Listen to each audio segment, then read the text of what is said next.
Good morning, students. We are continuing with our chapter 4, Landscape of the Soul. We have finished first part of the chapter. Till here we have started earlier. And now we are going to continue with the second part of this chapter. But before that, I wanted to summarize the previous part, the Landscape of the Soul, where the author is trying to depict us the contrast between Chinese and European form of arts and paintings.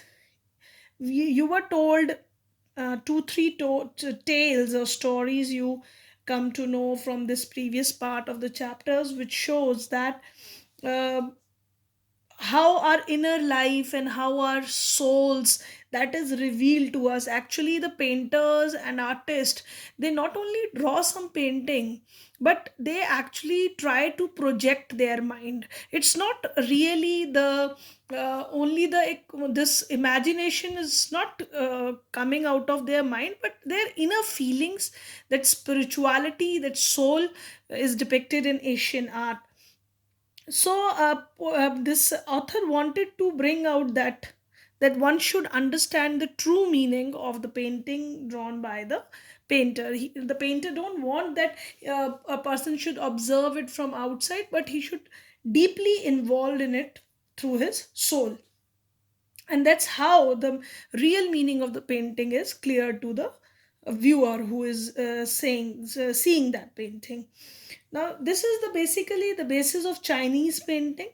It is also based on Daoism, where I told you that Dao is the two path, basically the path where one has to solve the mysteries of universe. And in the story, it was also told to you that Emperor asked the painter to simply draw the painting. He asked here that you should draw the painting to Wu Daozi, but he actually uh, painted something beyond that painting, his imagination. This shows his inner spiritual journey, and which the emperor was not able to see, that inner spiritual journey of the painter who has painted it. So, painters wanted that active participation should be there, not only physically and mentally. And the landscape is not actually the copy of something realistic world, but they wanted it represents our inner reality, spirituality. This thing is revealed through the painting. So that is the summarized way of what the Chinese painting which you have studied in this. Now, this second part of the chapter, it is an article written by Brinda Suri, and this article was printed, and this article tells you something more about art. Let's read this article. Getting inside outside art. When French painter Jean Dubuffet mooted the concept of art brut in the 1940s, the art of the untrained visionary was of minority interest. From its most almost veiled beginning, outsiders art has gradually become the fastest growing area of interest in contemporary art internationally. Actually, the contemporary art is the art forms. Different paintings are drawn in different forms. They are traditionally drawn with different style. Some kind of paintings are differently painted. European art is different, Indian art is different, Mughal paintings are drawn with different ways. So they are contemporary ways which are taught to students, and they draw in the same way. So at in 1940s, a French painter, he was just developing this concept of art brut. Art brut means the people who are not learned, they are not trained people who are drawing the paintings. And uh, and people have no interest in this kind of people who have no really trained artists. And at that time, very veiled beginning means very shy kind of beginning these artists have made. They were not in front of people much. because they are uh, creating their own images in different ways. They were not traditionally trained, so they were called as outsiders art. And this outsiders art began to grow, and they were different from contemporary art internationally. So this genre is described as the art of those who have no right to be artists. Actually, these artists, these contemporary artists, describe them as the artists who have no right to be artists, because they were drawing things, or they were making different things of in a very different style, with the different viewpoints, with different artistic skills and insights. So they have no right to be artists, as they have received no formal training, yet show talent and artistic insight. Their work are the stimulating contrast to a lot of mainstream offerings. So obviously, when a different kind of art was arising, so it was opposed by the contemporary artist. And this kind of art was not appreciated, and they consider it, although these people do have talents, this thing which is told by these contemporary artists is ironical, because art is something which is natural. If you have that instinct of drawing something uniquely, it is inside you naturally. Obviously, you can polish that art by practicing it and doing it, but that inside is natural. So but those in that time, contemporary artists think that this can be taught, and this particular kind of style should be followed by artists. So that's why this different kind of art was not acceptable. Around the time Tabitha was propounding his concept in India, an untutored genius was creating paradise. See, Debuffet, Jean Debuffet was developing this kind of concept in. Um, he was telling this concept in France, but in India at the same time, a genius, untutored genius, refers to a person who has not learned the skill, and he was creating a paradise. He was creating a really wonderful place in India. Years ago, the little patch of jungle has been began clearing to make himself a garden sculptured with stones. Now he is the man. I wanted to tell you the background of this man to you. He's the man from Chandigarh, and he was working in a police. He was a policeman, and he used to roam on cycle on in Chandigarh, different places. And then he started clearing a jungle area, and then he started creating his own creation with stones, broken things found here and there. If and many of you got the chance, if somehow you got the chance to see this realistic art which he has created, you must see. It is the rock garden in Chandigarh. And then this is a picture given to you in the book. It is made of stone. The stones or bangles, broken bangles, saucers, plates, wires, anything which is rubbish, which we throw out. This man used to collect for years and creating his own images, and this recycled material is known to world today as rock garden at Chandigarh. Its 80 years old creator director Nek Chand is now hailed as India's biggest contributor to the outsider art. Now, at this present time, he is considered as a person who is not a learned person, but he created something very different, which is really appreciated by the world. The fifth issue, spring 2005, of Raw Vision, a UK based magazine pioneer in outsider art publishers, features Nek Chand and his rock garden sculpture Women by the Waterfall on its anniversary issue cover.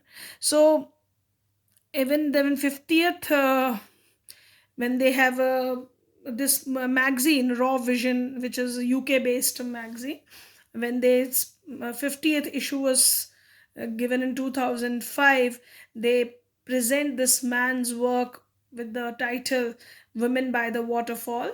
on their anniversary cover page. The notion of art brut or raw art was a work that were in their raw state as regarded cultural and artistic influences.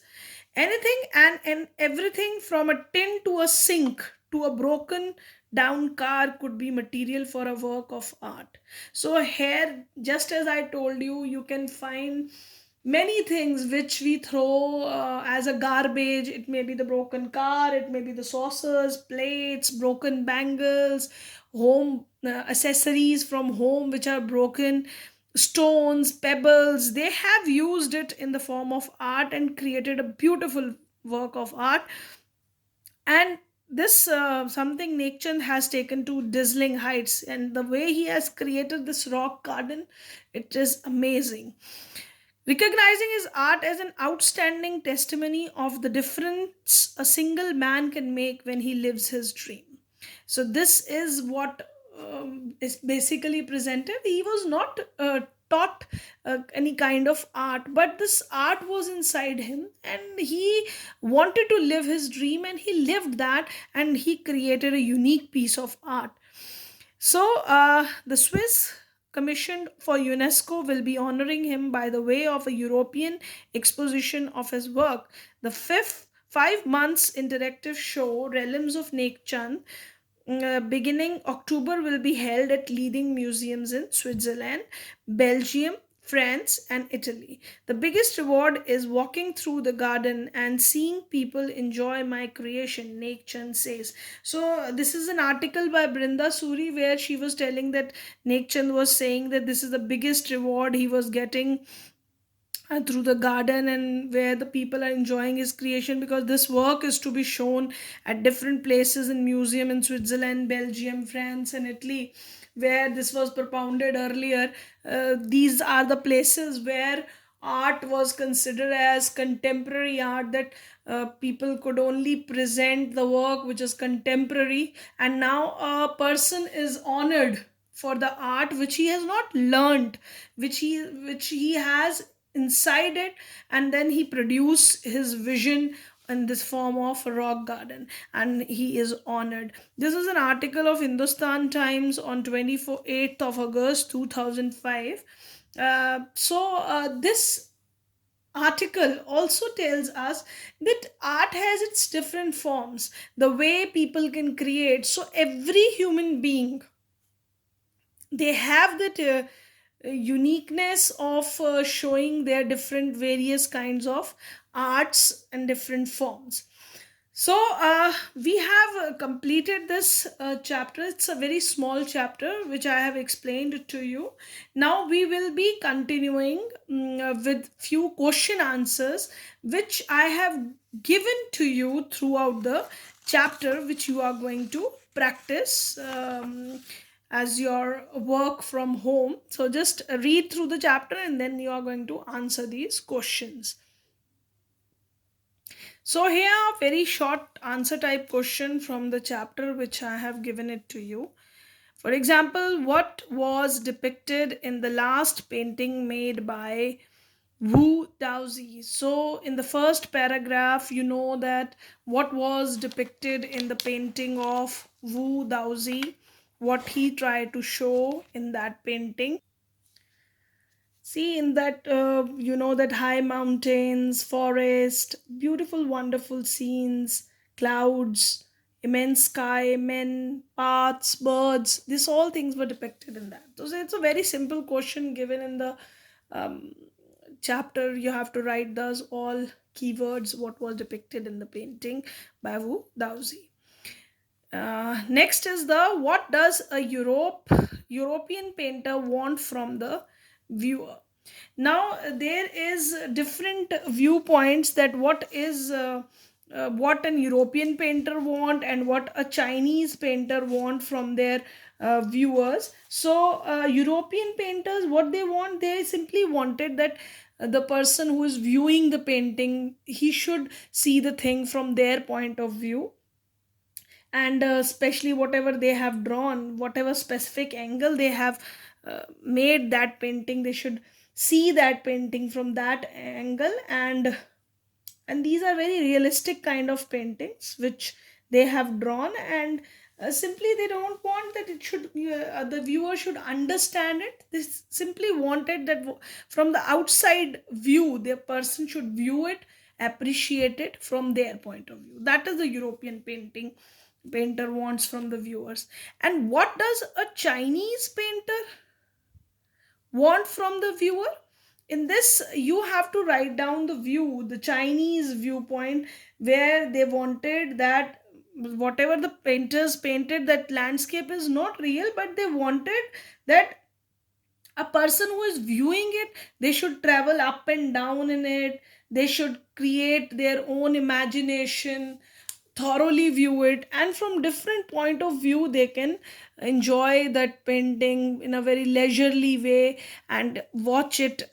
That what a Chinese painter want. They don't want that you should view a painting from their point of view. Next is why Quentin painted a fly in the painter's studio. You another story which was told to you about a painter, Quentin, who wanted to marry a painter's daughter, so he draw a fly in painter's studio, and he wanted that painter should actually he was a blacksmith, so he wanted that his the girl to whom he loved, his father, should appreciate his art. So he draw a fly which is realistic and which was appreciated by painter, and thus he allow him to marry him to his daughter, and even he made him his apprentice. So that's why he painted a fly in the painter's studio, just to impress him with his artistic skills. So, what is the fundamental notion of Daism? Basically, what is Daism? I have in the today's lecture also I have given you a summarized view of what is a fundamental notion of Daism. You know that it is the two complementary poles, which is yin and yang. Yin is feminine, yang is masculine, and the energies, these two energies, interaction of this point is called as what it is called as, it is called as the middle void. So that is the fundamental notion of Daism. You have to explain that Chinese concept. Next is what is pranayama. So pranayama is an Hindi word which is used in the yogic thing, and you have to explain this concept of pranayama.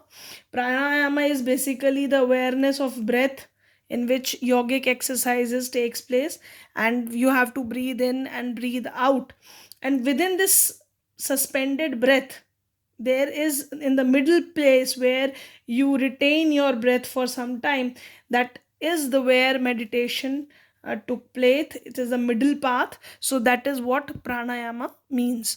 So you have to write these short, very short question answers simply in your notebooks, and I have explained it to you what should be the answers in this one, and through the book you people are going to read this and write in your notebook. Thank you, class. Thank you very much.